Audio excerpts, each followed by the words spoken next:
मैं चंदन राज। आज हम बात करेंगे ब्लड का सेकंड लेक्चर के बारे में।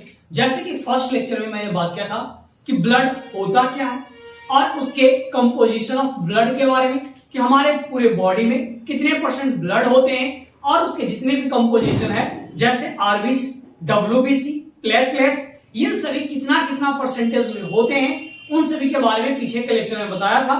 अगर आप इस वीडियो को नहीं देखे पीछे के लेक्चर को तो प्लीज जरूर देखें। ये जो लेक्चर है ये आपको डिस्क्रिप्शन में दिए हुए हैं, इसको आपको देखने से ज्यादा से अच्छे से समझ में आएंगे। तो चलिए फ्रेंड्स, बिना देर किए स्टार्ट करते हैं आज का लेक्चर सेकंड के बारे में, जिसमें हम बात करेंगे कि आरबीसी, डब्ल्यूबीसी, प्लेटलेट्स, इन सभी का फॉर्मेशन कैसे होता है, कौन करते हैं। जैसे कि हम लोग जानते थे कि जो ब्लड सेल्स का जो फॉर्मेशन होता है यह बोन मैरो के द्वारा होते हैं। तो बोन मैरो में किस लोकेशन से होते हैं और क्या बोलते हैं बोन्स के डिफरेंट पार्ट्स में, उन सभी के बारे में हम बात करेंगे।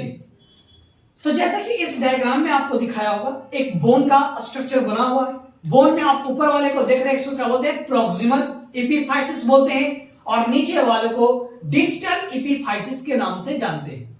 बात करते हैं इसको डिस्टल एपिफाइसिस क्यों बोलते हैं और इसको प्रॉक्सिमल एपिफाइसिस क्यों बोलते हैं। जो हमारे बॉडी से नजदीक साइड में है इसको क्या बोलते हैं, प्रॉक्सिमल बोलते हैं, और जो दूर साइड में है उसको क्या बोलते हैं, डिस्टैलिस बोलते हैं। जैसे ये मानो मेरा क्या है, ये आर्म, ये मेरा बाजू है, तो जो रिस्ट के पास में है ये क्या है, ये हमारे आर्म शोल्डर से क्या है, दूर साइड में, हमारे बॉडी से दूर साइड में है, तो इसको हम डिस्टैलिस बोलेंगे। एल्बो से क्या ये डिस्टैलिस पोर्शन में है, और ये जो आपका क्या है प्रॉक्सिमल है, जो एल्बो क्या है हमारे बॉडी का प्रॉक्सिमल पार्ट है। तो इस तरह से हम इसको समझें। अब बात करते हैं कि जैसे कि ये क्या है, प्रॉक्सिमल पार्ट है, और ये क्या है आपका, यहां से आपका स्टार्ट हुआ है, जिसे हम लोग क्या बोलते हैं, डाईफाइसिस बोलते हैं। जो बीच वाले पोर्शन है इसको हम क्या चीज के नाम से जानते हैं, डाईफाइसिस के नाम से जानते हैं। तो डाईफाइसिस और प्रॉक्सिमल फाइसिस, एपिफाइसिस, ये दोनों के बीच में जो यहाँ पे जो रेड कलर का दिखाया गया है इसको क्या बोलते हैं, मेटाफाइसिस बोलते हैं। क्या बोलते हैं, मेटाफाइसिस बोलते हैं। अब बात करते हैं कि ये जो बोन का जो होलो स्ट्रक्चर है इसको हम लोग क्या बोलते हैं, ये जो होलो स्ट्रक्चर को हम लोग मेडुलरी कैविटी के नाम से जानते हैं। अब क्या हुआ, ये जो मेटाफाइसिस है यहां से क्या हुआ, रेड बोन मैरो के द्वारा क्या हुआ, हेमोब्लास्ट का फॉर्मेशन। क्या चीज का, जो हमारे बोन्स में जो रेड बोन मैरो थे उसके द्वारा हेमोब्लास्ट का फॉर्मेशन हुआ। हेमोब्लास्ट क्या है, यह एक स्टेम सेल है जो क्या करता है, आगे में चलते हैं कि हेमोपोएसिस होता क्या है, तो process to formation of blood cell. जब ब्लड सेल का फॉर्मेशन होता है तो उस चीज को हम लोग क्या बोलते हैं, हेमोपोएसिस बोलते हैं। और ये जो प्रीकर्सर वर्ड आया है, यानी जो सेल के द्वारा फॉर्मेशन होता है उसे हम क्या बोलते हैं, प्रीकर्सर के नाम से जानते हैं। जैसे ये जो ब्लड सेल है, ब्लड सेल में कुछ भी हो सकता है, आरबीसी, डब्ल्यूबीसी, प्लेटलेट्स, कुछ भी हो सकते हैं। तो ये जो आपका जो ब्लड सेल्स बनवाने का, तो इसका प्रीकर्सर कौन हो जाएगा, हेमोपोएसिस हो जाएगा। ये ब्लड फॉर्मेशन होने के प्रोसेस का होता है हेमोपोएसिस बोलते हैं। ये इसका प्रीकर्सर कौन है, हेमोसाइटोब्लास्ट है। अगर इसका प्रीकर्सर बोला जाएगा कि हेमोसाइटोब्लास्ट का प्रीकर्सर कौन है, तो कौन हो जाएगा, रेड बोन मैरो होगा। यहां तक में कोई दिक्कत नहीं। अब बात करते हैं कि जो हेमोब्लास्ट है, जो हेमोपोएसिस के द्वारा क्या कर रहा था, आपका यहां पर ब्लड सेल्स को फॉर्मेशन करवा रहे थे। तो बात करते हैं यहां पर दो वर्ड आते हैं, एक आता है ब्लास्ट और दूसरा आता है साइट। ब्लास्ट का मतलब होता है इमैच्योर सेल और साइट्स का मतलब होता है मैच्योर सेल। बात करते हैं जो यूथ्रोब्लास्ट है। अब इमैच्योर कहने का मतलब कि जिसमें न्यूक्लियस प्रेजेंट नहीं होता है उसको हम लोग इमैच्योर बोलते हैं, और जिसमें न्यूक्लियस प्रेजेंट होता है उसको क्या बोलते हैं, मैच्योर सेल के नाम से जानते हैं। तो जो यूथ्रोब्लास्ट है ये क्या करेगा, यूथ्रोसाइट का फॉर्मेशन करेगा। जब यूथ्रोसाइट का फॉर्मेशन होता है तो इसके अंदर का जो न्यूक्लियस होता है वो क्या हो जाता है, एस्केप कर जाता है। न्यूक्लियस क्या हो जाता है, एस्केप कर जाता है, और ये क्या करता है, यूथ्रोसाइट यानी आरबीसी का फॉर्मेशन होता है। इसलिए बोला जाता है आरबीसी को नॉन न्यूक्लियोसाइट बोले जाते हैं, बिकॉज इसमें न्यूक्लियस क्या होते हैं, एब्सेंट हो जाते हैं। सेकंड बात करते हैं, ये आपका क्या चीज है जो ब्लड सेल्स में सेकंड बना मायोब्लास्ट। ये मायोब्लास्ट 3 चीज में फॉर्मेशन होता है। सबसे पहला बात करते हैं न्यूट्रोफिल्स जो कि 60 से 70% होता है। बात करते हैं बेसोफिल्स जो कि 15 से 10% होता है। बात करते हैं इस्नोफिल्स जो कि 2 से 4% होते हैं। ये जो आपका न्यूट्रोफिल्स, बेसोफिल, इस्नोफिल है या ग्रेनुलोसाइट है। ग्रेनुलोसाइट डब्ल्यूबीसी कहने का मतलब क्या हुआ कि वैसे डब्ल्यूबीसी जिसमें साइटोप्लाज्म प्रेजेंट हो उसको हम क्या बोलते हैं, ग्रेनुलोसाइट बोलते हैं। और जिसमें साइटोप्लाज्म नहीं प्रेजेंट है उसको एक ग्रेनुलोसाइट के नाम से जानते हैं। जैसे अगर 11th का अगर ब्लड चैप्टर पढ़े होंगे तो उसमें दिया हुआ है कि जो डब्ल्यूबीसी को 2 पार्ट में बांटा है, एक को बोलते हैं ग्रेनुलोसाइट, एक को बोलते हैं ए ग्रेनुलोसाइट। ग्रेनुलोसाइट में आपका न्यूट्रोफिल, बेसोफिल, इस्नोफिल आते हैं और जबकि ए ग्रेनुलोसाइट में आपका मोनोसाइट एंड लिम्फोसाइट आते हैं। तो यहां पे क्या है कि ये जो फिर से जो आपका हेमोपोइसिस था उसी में से क्या हुआ, मोनोब्लास्ट का फॉर्मेशन हुआ जो कि मोनोसाइट बनाएगा या 3 से 8% होता है। बात करते हैं लिम्फोसाइट के बारे में, लिम्फोब्लास्ट के बारे में। जो लिम्फोब्लास्ट का फॉर्मेशन करता है, लिम्फोसाइट का फॉर्मेशन करता है जो कि 20 से 25% होते हैं। ये कैसा होता है, एक ग्रेनुलोसाइट होता है, यानी इसमें साइटोप्लाज्म क्या रहेंगे, एब्सेंट होंगे। नेक्स्ट जो फॉर्मेशन होता है वो क्या होता है, मेगा कैरियोब्लास्ट का होता है जो कि मेगा कैरियोसाइट बनाता है। इसका मतलब क्या होगा कि प्लेटलेट्स का फॉर्मेशन होता है। यहां में कोई भी दिक्कत नहीं होनी चाहिए। एक और मैं फिर से बता रहा हूं। सबसे पहले मैंने बताया कि एक बोन्स है, बोन का जो ऊपर पार्ट है इसको प्रॉक्सिमल एपिफाइसिस बोलते हैं और लोअर जो डिस्टेंस बॉडी से बाहर की ओर जाता है उसको क्या बोलते हैं, डिस्टल एपिफाइसिस के नाम से जानते हैं। ये जो होलो स्ट्रक्चर है बोन के अंदर में उसे हम लोग मेडुलरी कैविटी के नाम से जानते हैं और बोन का जो ये बीच वाला पोर्शन है इसको हम लोग डाइफाइसिस के नाम से जानते हैं। जो डाइफाइसिस और प्रोक्सिमल पार्ट के बीच में जो होता है उसको क्या बोलते हैं, मेटाफाइसिस बोलते हैं। यहीं से हमारा रेड बोन मैरो क्या होता है, बनता है। और जो रेड बोन मैरो है ये क्या करता है, हेमोसाइटोब्लास्ट करवाते हैं। मैंने आपको बताया था कि यहाँ पे 2 टर्म के बारे में कि एक ब्लास्ट होता है, एक साइट होता है। ब्लास्ट यानी इमैच्योर सेल को बोलते हैं और आपका साइट से है ये आपको मैच्योर सेल को बोलते हैं। तो यहां पर जो आप देखें कि रेड बोन मैरो ये क्या करता है, हेमोब्लास्ट के द्वारा, जो हेमोब्लास्ट में कौन होते हैं, स्टेम सेल होते हैं जो कि हेमोपोइसिस एक प्रोसेस है जिसमें क्या होता है कि ब्लड सेल्स का फॉर्मेशन होता है, चाहे वो आरबीसी का हो, डब्ल्यूबीसी का हो या फिर प्लेटलेट्स का हो। यहां पर मैंने देखा कि सबसे पहले यूथ्रोब्लास्ट बना। यूथ्रोब्लास्ट से क्या हुआ, यूथ्रोसाइट जो कि डब्ल्यूबीसी के नाम से जानते हैं। फिर उसी तरह से मोनोब्लास्ट जो कि न्यूट्रोफिल्स, बेसोफिल्स, इस्नोफिल्स बनाने का काम करते हैं। ये ग्रेनुलोसाइट होते हैं, यानी डब्ल्यूबीसी में अगर साइटोप्लाज्म प्रेजेंट है उसको ग्रेनुलोसाइट डब्ल्यूबीसी बोलते हैं। और यहाँ पे monoblast, lymphoblast and mega karyoblast, जो मोनोब्लास्ट एंड लिम्फोब्लास्ट है ये मोनोसाइट और लिम्फोसाइट बनाया जो कि इसको एक ग्रेनुलोसाइट बोलते हैं क्योंकि इसमें साइटोप्लाज्म एब्सेंट होते हैं। लास्ट में मैंने बात किया मेगा कैरियोब्लास्ट के बारे में जो कि मेगा कैरियोसाइट जिसका हम प्लेटलेट्स के नाम से जानते हैं। तो अब हम फ्रेंड्स आगे हम लेके कैंसर के बारे में बात करते हैं। आपको अगर समझ में आ रहा है प्लीज इस वीडियो को ज्यादा से ज्यादा शेयर करें, हमारे चैनल को सब्सक्राइब करना ना भूलें। तो चलिए हम आप सभी के वैल्यू के बारे में जानते हैं कि किसका कितना वैल्यू है। जैसे इथ्रोसाइट जिसको हम लोग आरबीसी के नाम से जानते हैं, ये मेल में 4.5 से लेकर 6.5 मिलियन पर mm क्यूब होते हैं, जबकि फीमेल्स में 4.5 से 5 मिलियन mm पर mm क्यूब होते हैं। बात करते हैं ल्यूकोसाइट के बारे में जिसको WBC के नाम से जानते हैं, तो ये 4000 से लेकर 11000 पर mm क्यूब होते हैं। थ्रोम्बोसाइट जिसको प्लेटलेट्स बोलते हैं 1.5 से 4.5 लाख पर mm क्यूब होते हैं।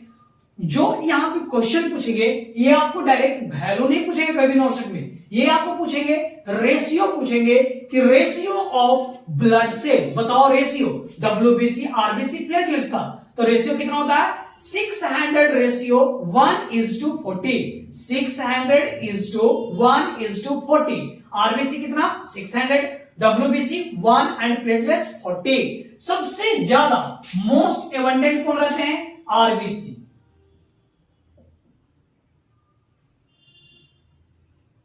मोस्ट एबंडेंट कौन है? आरबीसी होते हैं। बात करते हैं फंक्शन ऑफ ब्लड के बारे में कि ब्लड का फंक्शन क्या क्या है जिसके बारे में जानते हैं। बोला गया nutrient function and respiratory function. Nutrient function यानी कोई भी जितने भी न्यूट्रिशन वगैरह हैं, कार्बोहाइड्रेट, फैट, प्रोटीन, ये सब सभी है, ये कहां से होता है? हमारे ब्लड के थ्रू ही। तो बात करते हैं फंक्शन ऑफ ब्लड के बारे में। सबसे पहला बोला गया यहाँ पे न्यूट्रिएंट फंक्शन, यानी जो न्यूट्रिशन हमारे पूरे बॉडी ऑर्गन्स के पास से पहुंचाने का काम होता है, किसके द्वारा होता है? वो हमारे ब्लड के थ्रू ही होते हैं। बात करते हैं रेस्पिरेटरी फंक्शन के बारे में। जो एक्सचेंजेज ऑफ गैसेज होते हैं वो किसके कारण से होते हैं? आपके रेस्पिरेटरी, ये आपको ब्लड्स के कारण से ही होते हैं। बात करते हैं एक्सक्रीटरी फंक्शन, जैसे यूरिया, यूरिक एसिड, क्रेटनिन, ये हमारे ब्लड में पाए जाते हैं। अब ये कैसे एक्सक्रीट आउट होते हैं? ये किडनी के द्वारा क्या होते हैं? एक्सक्रीट आउट होते हैं। अब ये किडनी के पास ले जाने का कौन काम करता है? तो ब्लड ले जाने का काम करता है। थर्ड बात करते हैं रेगुलेशन ऑफ वाटर बैलेंस। जैसे हम लोग जानते हैं कि जो प्लाज्मा होता है वो आपका कितना होते हैं? 71% के लगभग होते हैं। सॉरी,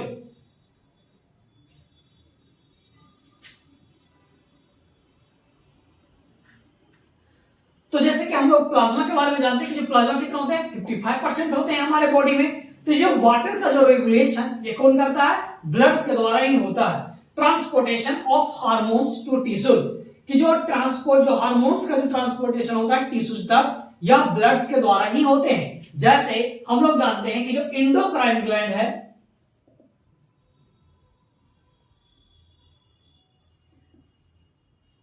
ये क्या होता है? डक्टलेस होता है, इसके पास कोई भी अपना डक्ट वगैरह नहीं होते हैं। तो ये अपना हार्मोन्स कहां पे छोड़ते हैं? ये हमारे ब्लड्स में छोड़ते हैं। तो जो ये क्या करता है? जो ब्लड सिंह है वो पूरे टिश्यूज या फिर उसका रिसेप्टर है वहां पर ले जाने का काम करता है। तो ये किसके द्वारा जाते हैं? तो ब्लड के द्वारा होते हैं। बात करते हैं regulation of acid base balance, ये भी ब्लड के थ्रू होते हैं। रेगुलेशन ऑफ इलेक्ट्रोलाइट बैलेंस, यानी body tissues, body and tissues के बीच में जो इलेक्ट्रोलाइट बैलेंस होते हैं वह ब्लड के थ्रू ही होते हैं। तो ब्लड्स का बहुत सारे फंक्शन है, जैसे बॉडी टेम्परेचर को मेंटेन करता है, तो कौन करते हैं? ब्लड्स करते हैं।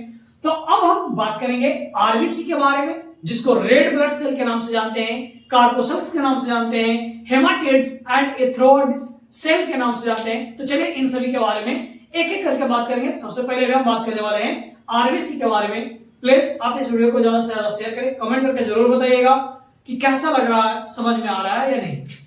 तो सबसे पहले बात करते हैं आरबीसी से। तो रेड ब्लड सेल को यूथ्रोसाइट के नाम से भी जानते हैं, और रेड ब्लड कार्पोसल्स के नाम से जानते हैं, हेमाटिड्स के नाम से जानते हैं, इथ्रोइड सेल के नाम से। इन सभी डिफरेंट नाम से हम लोग आरबीसी को जानते हैं। बात करते हैं कि सबसे पहला जो डिस्क्राइब किया गया था आरबीसी के बारे में, या जॉन सचवान, जो सबसे पहले आरबीसी के बारे में जो बताए थे उनका नाम था जैन स्ववेंद्रम। इन 30 ट्रिलियन आरबीसी इन एवरेज ह्यूमन बॉडी, एक ह्यूमन बॉडी में एवरेज 30 ट्रिलियन आरबीसी होते हैं। इसलिए मैंने आपको बोला था मोस्ट एबंडेंट, सबसे ज्यादा अगर ह्यूमंस में जो पाए जाते हैं ब्लड सेल्स वो कौन सा होता है? आरबीसी होते हैं, जो कि 30 ट्रिलियन एक एवरेज ह्यूमंस में होते हैं। बात करते हैं 1% mainly older cell are destroyed daily, 1% जिसमें से क्या रहता है? या डेली डिस्ट्रॉय करता है। हम लोग जानते हैं कि आरबीसी का जो लाइफ साइकिल है वो 120 डेज का होते हैं। बात करते हैं कि each RBC contains about 280 to 600 million molecules of haemoglobin. जो एक आरबीसी है या आपका 280 से 600 मिलियन मॉलिक्यूल्स किसका रखता है? वो हर हेमोग्लोबिन के मॉलिक्यूल्स को कंटेन करके रखते हैं।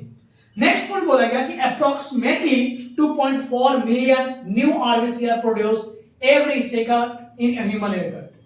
एक ह्यूमन एडल्ट में पर सेकंड कम से कम 2.4 मिलियन फॉर्मेशन होते हैं आरबीसी का, to complete one cycle of a circulation. जो आरबीसी है वह 20 सेकंड का टाइम लेते हैं एक बार कंप्लीट सर्कुलेशन साइकिल करने में। बात करते हैं यह नॉन न्यूक्लिएटेड सेल है। नॉन न्यूक्लिएटेड मैंने बताया था कि जैसे ही क्या होता है, जैसे ही मानिए आपका क्या ये आरबीसी है, यूथ्रोब्लास्ट है, जब ये यूथ्रोसाइट्स में जब पहुंचते हैं तो क्या होता है? यह न्यूक्लियस को क्या करता है? स्किप कर देता है, जो कि मैंने पिछले ही बताया था। इसलिए आरबीसी को हम लोग नॉन न्यूक्लियोटाइड सेल के नाम से जानते हैं। नेक्स्ट बात करते हैं कि जो आरबीसी सरफेस है यह कंटेंट एंजाइम्स को कंटेन करके रखता है ग्लूकोज 6 फॉस्फेट डिहाइड्रोजिनेज के बारे में, जिसको हम लोग G6PD के नाम से जानते हैं। ये क्या करता है, अगर इस एंजाइम्स का अगर कमी रहेगा तो हेमोलाइटिक एनीमिया कॉज करेगा। जैसे यहां पर आप देख रहे हैं क्या, ये ब्लड्स है, ये ब्लड्स का सरफेस है, या ऊपरी सरफेस में क्या होते हैं G6PD या पायरुवेट, ये दो प्रकार का एंजाइम्स पाए जाते हैं। ये दोनों का फंक्शन क्या है कि यह आरबीसी को ब्रेकडाउन होने से प्रोटेक्ट करता है। अगर मानिए कि यहां पे क्या हो, पायरुवेट की कमी हो गई, ये खत्म हो गया है, तो क्या होगा, यहां पर जो आरबीसी है यहां का ब्रेकडाउन होना स्टार्ट हो जाएगा।